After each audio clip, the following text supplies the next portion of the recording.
Okay, so welcome everyone that's here and everyone that's on video. I appreciate you guys watching these videos. It's going over some topics that are very near and dear to my heart, so I'm grateful. We have a lot to go over, but it's probably not going to take too long, so it'll be a shorter video than normal. I say that every time, maybe just a little bit too much of a talker, but we are going to just start with this little principle here. If it's true, it can be studied, it can be comprehended, and it can be understood. That is something that I learned when I was quite a bit younger, when I started to really study things that people didn't want me to study. People would frequently say things like, oh, we just can't understand that. Maybe we'll know it in heaven and things like that. They try to push you away from diving into things. So one of the things that I have come to learn in my life is that if something is true, it can be studied, it can be comprehended, and it can be understood.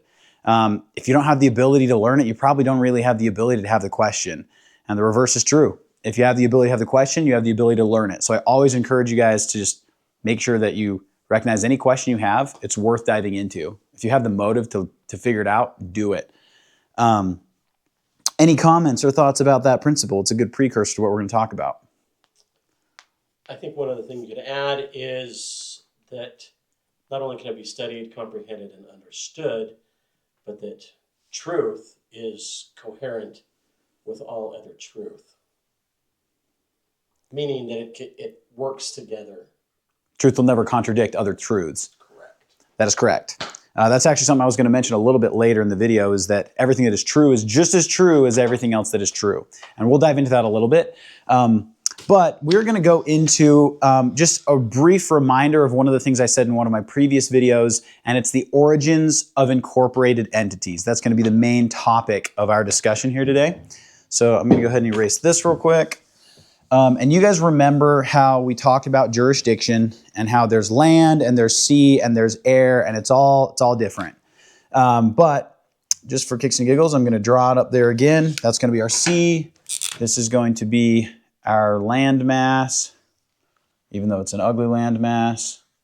And we're just going to pretend that sea is very big, okay? So out here at sea, we have ships, right? These boats were the first incorporated entities. Again, those of you that have watched my previous videos will know this, but I'll just dive into it briefly for those that are watching this video for the first time.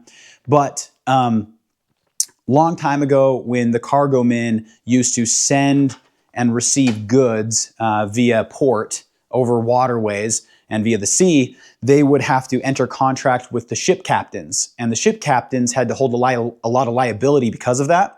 And so you would have a situation where significant amounts of wealth were put on aboard a ship and pirates would come and rob it, or you'd end up in a big storm and you'd lose all the cargo. And then you'd come back to port and the cargo man that gave you all that cargo is like, what the crap, where's all my wealth? You were supposed to sell that for me. And then the ship captain would then either go to jail or he'd be hung as a thief and a robber, because there's no real way to tell what happened to the goods. And so you had a significant issue where ship captains didn't want to hold that type of liability. So they created a system where, well, maybe the cargoman doesn't enter contract with the ship captain. Maybe he just enters contract with the ship itself. And that ship is the first, they were the first corporations, the first limited liability companies. And so they would name the ship like the SS Tipton or something like that. And people would enter contract with that thing. Now, it was an interesting concept when they came up with it. But the concept was essentially, well, okay, what if we just created a fiction legal entity that exists on paper that you could enter contract with? But the problem is that creates a very, very unique situation. Because as we've discussed in previous episodes, a man or a woman that is alive has rights inherently. Rights that something that's dead doesn't have. So like a rock, you could put that in a cage and no one cares, it doesn't matter. But if you put a person in a cage, you're committing a crime. And so that's a big difference. And it needs to be understood that that's a difference. And so when you create a legal fiction entity that can't really die because it's not alive in the first place and it's just going to exist forever, the question comes up, well, what rights does it have? If it's going to be treated, like it exists in a trust law scenario, well then, what laws apply?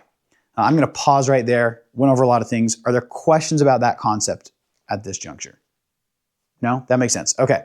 Another thing that I'm going to just add to it is it also creates a significant amount of possible corruption, because what you have is, again, like I mentioned before, you have a legal entity that exists on paper that can't die and literally only exists to be, built for profit.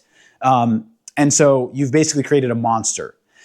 A man, even if he's, somewhat scummy and going to be doing dishonest things for profit, is at least limited to his lifespan. So when he dies, things kind of naturally recycle in the natural world.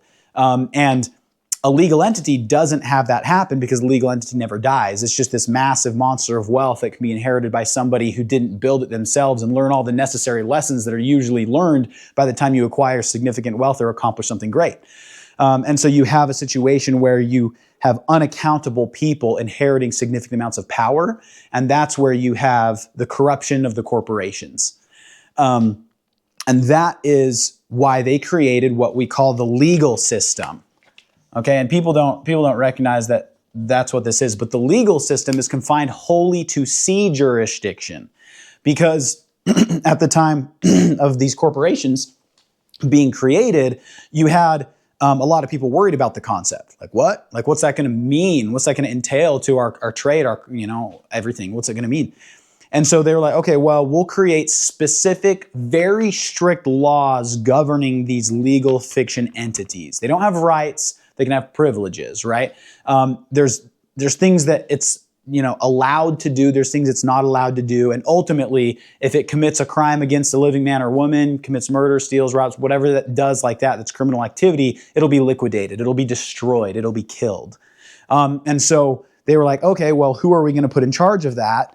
Well, we're going to put the church in charge of it because the church is the most honest people. We can trust them. And so sea jurisdiction, the laws of commerce, specifically regarding corporations and legalities, were put under the control of the Vatican Chancellery Court, the Pope, which is why, again, that old saying, all roads lead to Rome. When you follow the legal system back to its roots, it's literally Rome having became a governmental service provider in the realm of commerce, which is governing LLCs, right? It's no longer, existing in the organic realm to go and conquer lands like it used to before. Now it's just going to be providing these governmental services to monitor commerce because, again, you can trust the church, right? That was the whole premise of the legal system. And it stands not necessarily in opposition to, but as separately from the lawful system.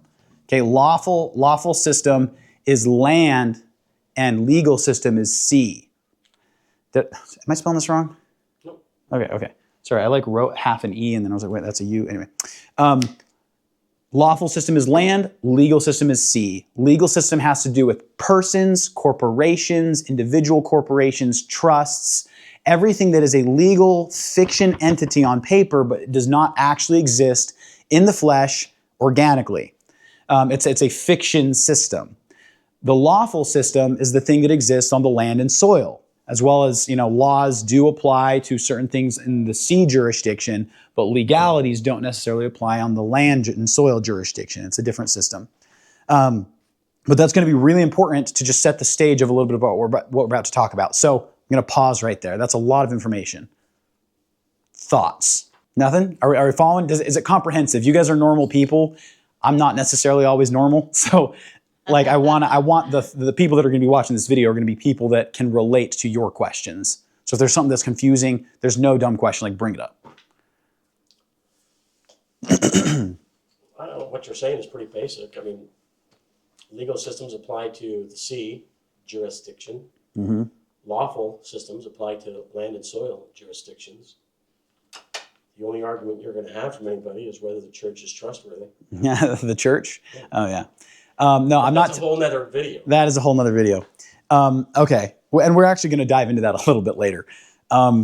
The only other thing I will say for those of you that are watching this video for the first time who haven't watched my previous videos is we discussed in a previous episode how even though legalities apply to sea jurisdiction and laws apply to land and soil jurisdiction, that there is a little bit of overlap, if you want to call it that, where there's actually laws that allow inland activities of commerce.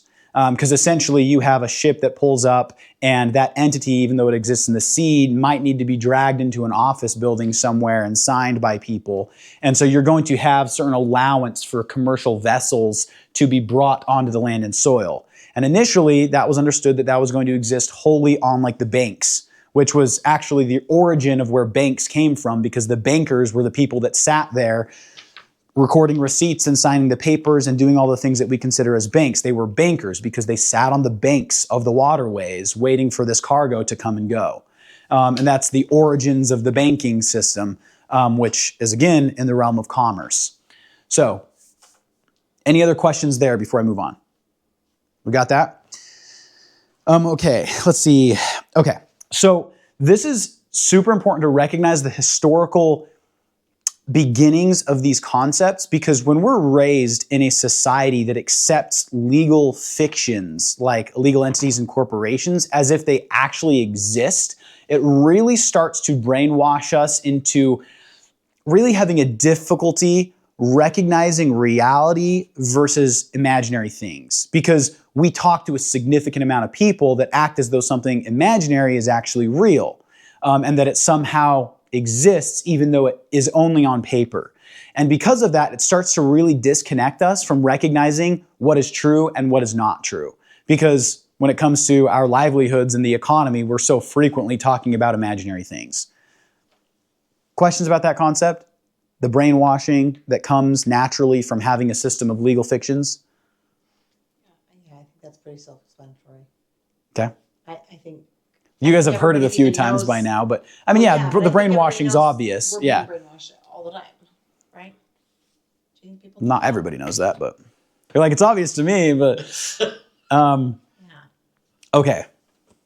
Okay. Here's an example. And I'm bringing this up as an example, and we're going to dive into it a little bit more. This might be somewhat offensive to people, but it's important to recognize this principle, okay? And this is just a really solidly good principle to understand, because it really highlights what I'm talking about with the incorporated mindset being something that's deceiving us continuously, okay? So I'm going to go into this a little bit. There is a difference between something existing naturally and organically and something that exists only on paper. For those of you that are watching the video, I'm discussing this in regards to the Church of Jesus Christ of Latter-day Saints, but this actually applies to pretty much every modern day religion, unless you just happen to belong to one of those one-off, local, homegrown, unincorporated churches. Good for you. Most religions nowadays have become incorporated. Most churches, almost all of them. All the major religions pretty much have. And because of that, it's actually a significant overstep in the laws of commerce. So this is really important to recognize. Like I've said before, jurisdiction is everything. Commercial jurisdiction, incorporated entities, exist in the land of the sea, and they are subject to ecclesiastical law. And ecclesiastical law is global jurisdiction because it's the air, right? The air, the land, the sea. Those are the three main ones. Air jurisdiction is where spirituality exists because it's fluid. It's like it's not a particle, it's a wave, right? It exists in the air. So religion, from the start of most societies and cultures that are around today, religion started in the jurisdiction of the air. It's something that's considered spiritual and out there. It's not tied to the sea. To take something that belongs in one jurisdiction and pull it into another is actually wrong. It's criminal activity, like we said before. When you think about a church being something that belongs to God, I mean, Christ said this under biblical law, render unto God that which is God's, and unto Caesar that which is Caesar's. Well, Caesar was the guy that functioned in commerce. He was the guy that functioned in taxation and all that stuff. So that whole concept of taking something that belongs to God and rendering it to be subject to Caesar is actually an incorrect principle. That's kind of a rabbit hole. I wasn't really trying to go down there a lot, but this is what I was trying to say. There is a difference between the organic definition of these words and the title of these words that exists as a legal fiction. Okay? Meaning this. the church, meaning the group of people of Jesus Christ, those that follow him, who are by definition saints that live in the latter days, is an organic thing. It's made up of fleshy people that exist and that are gathered together in a common cause, okay? The gospel, all that stuff exists in the realm of people, the actions they take, all that, the teachings of Christ. That exists naturally and organically, okay? The Church of Jesus Christ of Latter-day Saints, this title, I put it on that side already, this title is a 501c3 organization. It's a legal fiction that was created not when the church was created. I mean, you study Joseph Smith and stuff like that.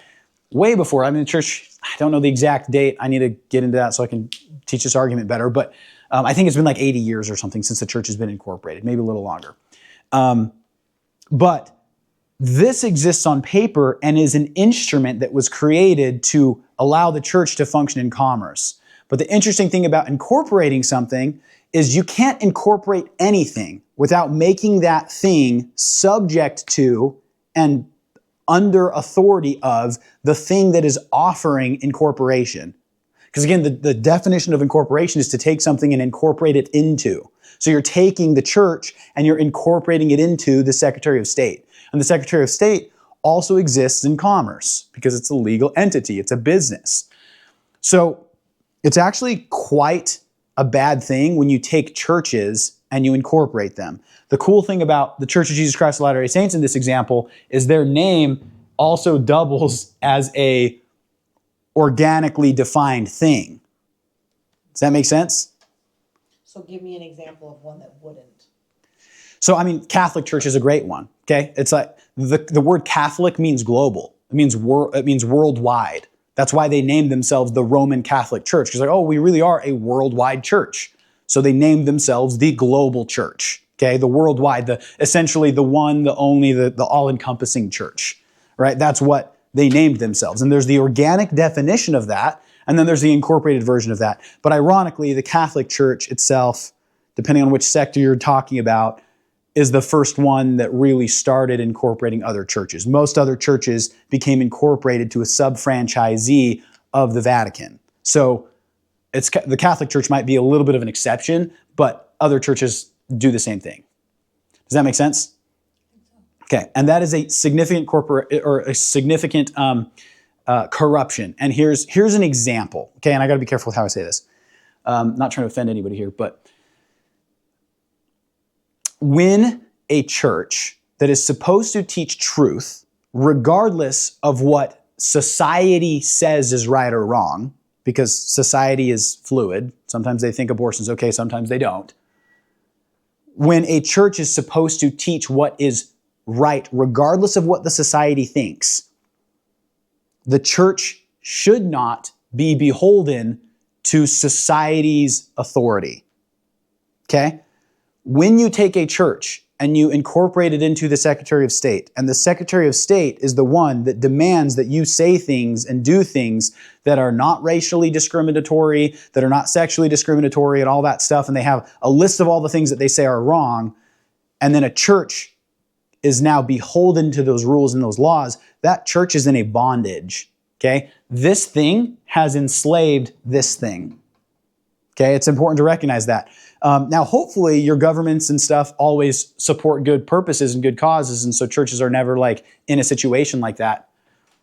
Hey, come and join us. Okay, so just to give you a summary, Gianna, we're talking about how there's a difference between the Church of Jesus Christ of Latter-day Saints that exists organically, meaning the people of Christ who are by definition saints that live in the latter days, versus the Church of Jesus Christ of Latter-day Saints entity, 501c3 organization that's incorporated. Okay? And what I just finished saying before you walked in was, this thing has enslaved this thing. And it's a problem because when you take a church and you make it beholden to a Secretary of State, and the Secretary of State is in charge of controlling discrimination and all the other list of rules they say are right and wrong, you actually create a situation where the church can only exercise its religious beliefs inside the box of what the Secretary of State allows.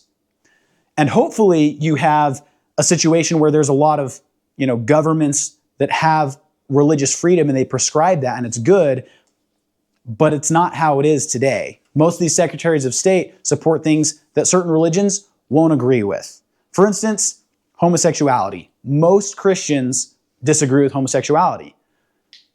The LDS Church has an example where they prescribe marriages in temples, okay, and they don't support homosexual marriage. Well, what happens if the day comes that the Secretary of State demands that in order for the church to be able to provide marriages, they have to provide homosexual marriages? Again, that's a good example of how the Secretary of State can actually control the church if the church becomes incorporated to it. Does that make sense? It's an example. For those of you that are watching online, you may not agree with LDS beliefs, but at least understand that your church becoming incorporated makes it so that your church can only exercise its religious beliefs within the bounds of what the Secretary of State demands. Now, obviously there's criminality. Churches, people, everything should be subject to law in the sense of anybody shouldn't just necessarily have the ability to go commit crime. If your religion's like, oh, you have to go hurt and harm people. No, criminality is criminality. People go to jail and they should go to jail. Your religion doesn't justify you in committing heinous acts. That's not what I'm suggesting. But what I am suggesting is that there are religious freedoms that you should have, specifically freedom of belief and freedom of speech, that are constantly inhibited? Is that the right word? That are constantly inhibited by the Secretary of State and the things that they demand it has to do. Does that make sense? Okay, the whole purpose of this was to illustrate the idea that there is a difference between what we tend to grow up thinking as reality and actual organic reality. Okay, so just to give you guys a little bit of a summary, and this will give me some more content to post, but there's a difference between the natural and organic Church of Jesus Christ of Latter-day Saints, meaning the people who are followers of Christ, who happen to be saints of the latter days, and the LLC, Church of Jesus Christ of Latter-day Saints, the 501c3 organization that exists only on paper. And we're not like super diving into like religious commentary on that right now, but we're using this as an example of what's happened to a lot of churches and mostly to our mindsets when we've started to think of things that exist on paper that are actually like imaginary fictions, and we started to think of them as somehow real or as real as the things that actually exist organically, and why that's a problem.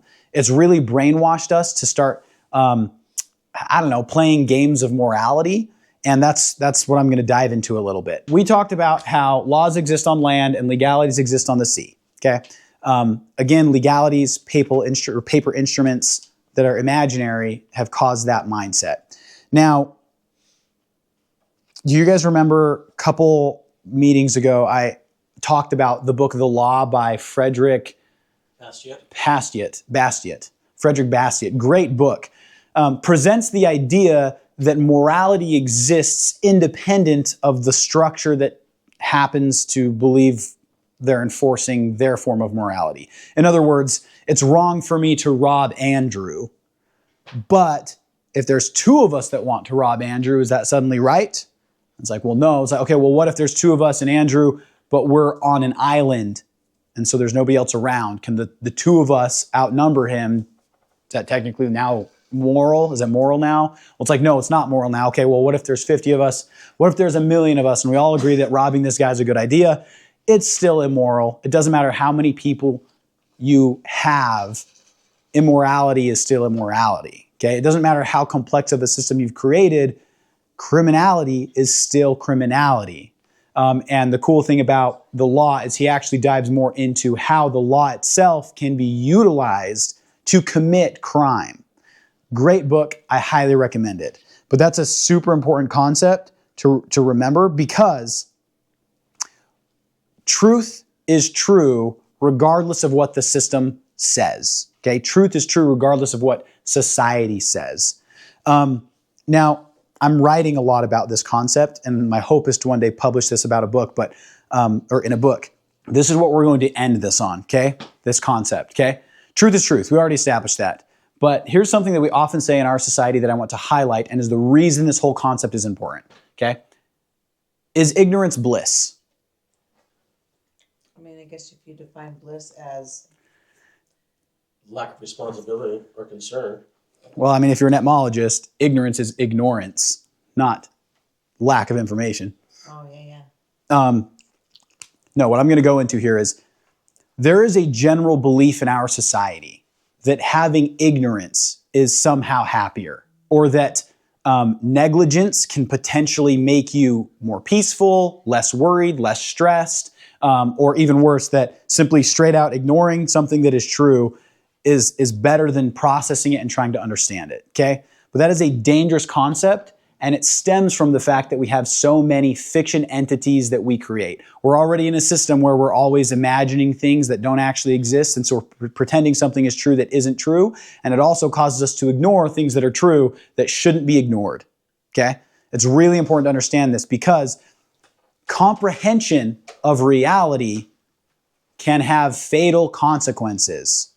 Okay, that's really important. For instance, I created that like blindfold analogy a little while back, but essentially, you can get yourself killed if you don't have a proper comprehension of reality. Okay, and now the consequences of that exist not just on the fatal level, but they exist on the social level. They exist on the spiritual level. Every jurisdiction of law has truth that needs to be understood, and misunderstanding it might actually cause you to commit a criminal act or might actually get yourself killed. Okay, so comprehension of reality is essential in the pursuit of happiness.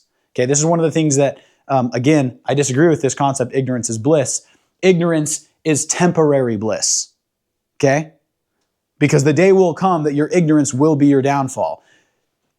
Proper comprehension of reality makes it possible to experience joy. Okay, because joy comes from functioning in accordance with reality. Does that make sense? I'm going to pause right there. Thoughts about that? Can you say that again? Yeah, sure.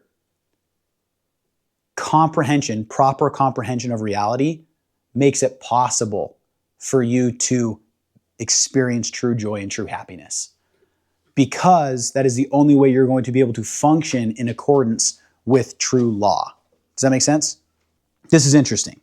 When we have a lot of these legal fictions that we use, and a lot of this dogma that creates a lot of imaginary things, and we're constantly jumping between things that are actually true and not true, it creates a segregated outlook in our minds. And with a segregated outlook, you can't possibly experience true joy and true happiness. Because, I mean, anybody that's studying all the stuff that I'm talking about right now is like, it's law, it's complex, it's boring. Why don't I just live my more simple life and not worry about any of that, okay? My argument here is that doing that will eventually catch up to you, and you will wish you had known the thing that is true because you've been presented with it. This is no longer lack of information, this is ignorance. If you have the opportunity to learn something and choose to ignore it, which will give you a temporary bliss, but the day will come that it becomes a problem. So for instance, here's an example. We live in a day that has so many different segregated outlooks based on fictional ideas. A great example of this is the standard of morality that is accepted in school life might directly contradict the standard of morality that is accepted in family life, which might contradict the standard of morality in political life and friend life and work life. And those are all realms in which we move and dwell. We all have families, we all do school, we all have work, we all, church, all the things. We have so many different worlds we live in constantly. And the segregated outlook makes it so that it's actually pretty common for somebody to live in accordance with one set of morality, one standard of morality from like 9 a.m. to 3 p.m. and in another set of principles entirely from 3 p.m. to 9 p.m. Because the people you hang out with at school might accept this type of reality, and the people you hang out with at home might accept a different type of morality. And that is anything but consistent, okay? You can't experience true joy and true peace and abundance of growth in your life and success if you're not having a certain level of, not coherence. Coherence is a word, but consistency in life, okay? True joy, true peace, true happiness comes from consistency in all the realms in which you live. And my whole point in saying this is you being able to recognize the jurisdictional boundaries in which you cross is going to make it so that you can, this is crazy, you can move into any jurisdiction without any loss of standing, okay? which is actually the moral principle taught in Christ's whole walking on the water scenario. Okay, it's like, yeah, he's magic. He walks on water, made Peter walk on water. Everybody's like freaking out about that. No. The sea is very recognizable as something that is a different jurisdiction than the land. The moral, not repercussions, but the moral concept of Christ being able to walk on water without any loss of standing is to say that you can enter different jurisdictions without any loss of standing if you understand the laws that operate there. Okay? It's a very significant truth. And again, even if you're not Christian, I think you can comprehend the concept that understanding the laws that apply in all of the jurisdictions in which you function is going to make it so that you can live consistently with those laws, and by so doing, experience real growth, real happiness, more abundant peace, more abundant joy. You may be experiencing trials, but they can be thrilling to you, knowing that what you're experiencing is all in accordance with a just law that governs all these realms. Does that make sense? Okay. That was the whole concept, the whole purpose of me trying to have this class tonight, is to throw that out there.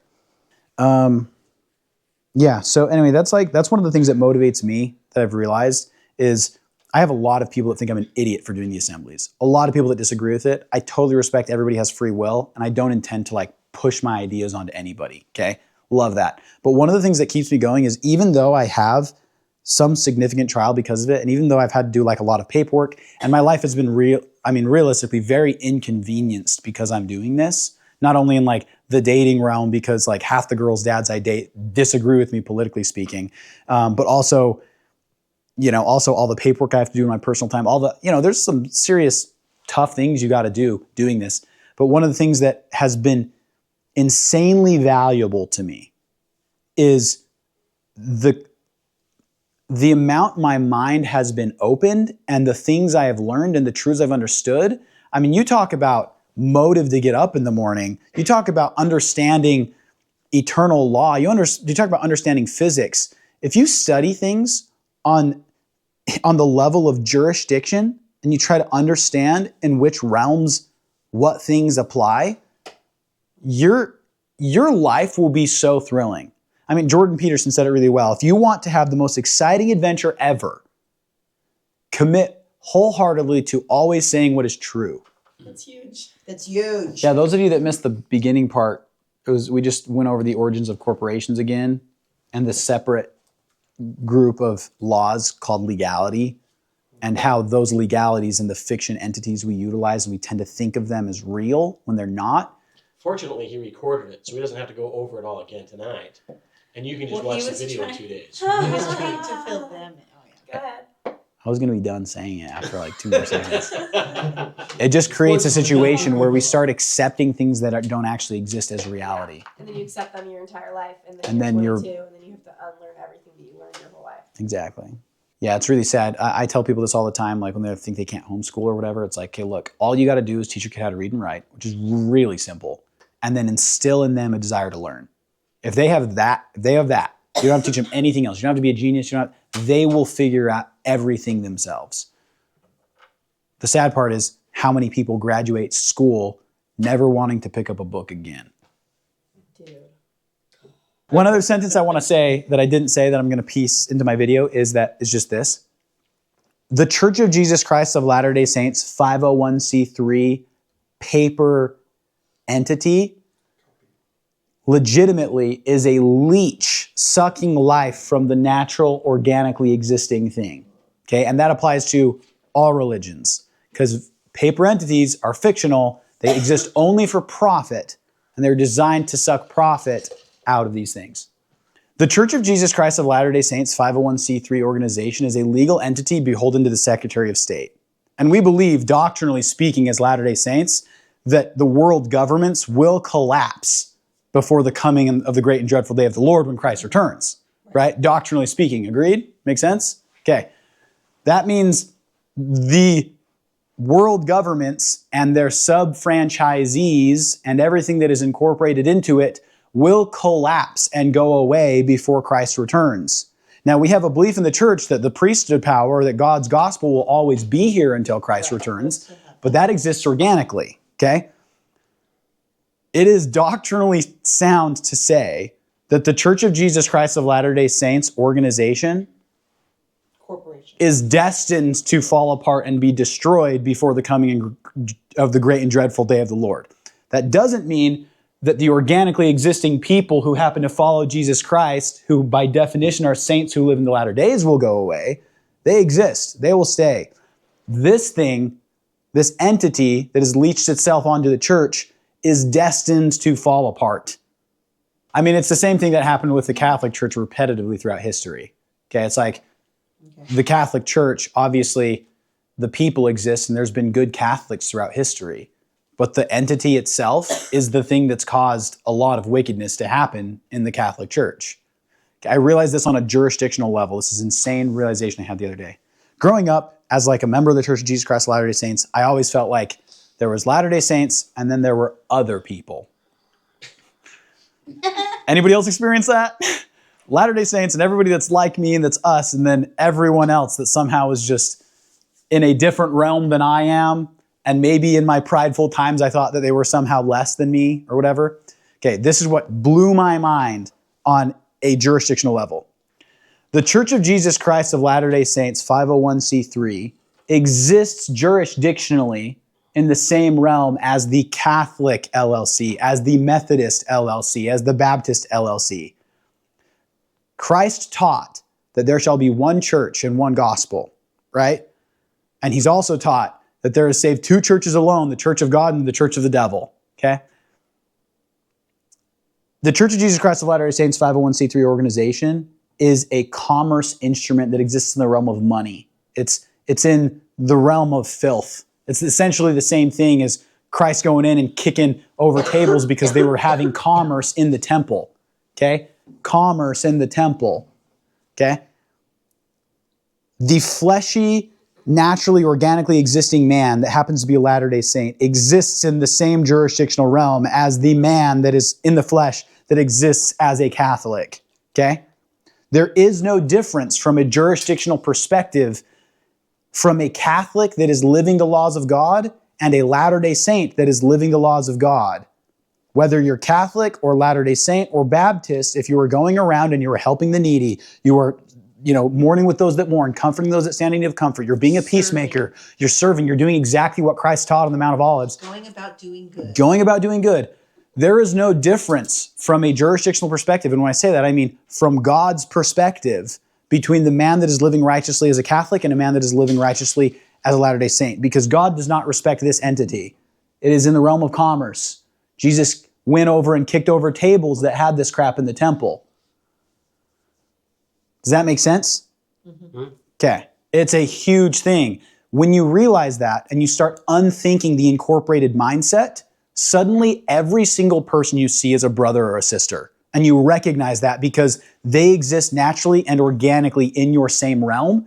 And just like you go to church already and you have people you disagree with, some people lean a little bit more liberal in their beliefs, some people lean a little bit more conservative. You have significant variety even within the church, right?